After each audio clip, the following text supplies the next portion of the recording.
மாலை அணிந்து கொண்டவர் அந்த நொடி முதல் சுவாமி ஐயப்பனின் அம்சமாகவே கருதப்படுகிறார்.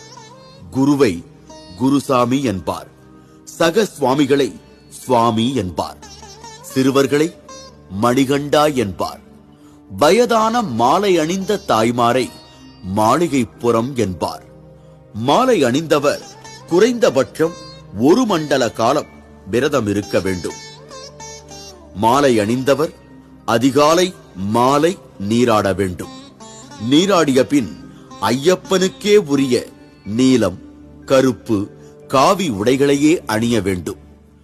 வீட்டின் பூஜை அறையில் உள்ள ஐயப்பன் படத்திற்கோ விக்கிரகத்திற்கோ மாலை மலர்கள் அணிவித்து கற்பூரம் காட்டி சரண கோஷங்களை சொல்ல வேண்டும். எளிமையான உணவுகளையே புசிக்க வேண்டும்.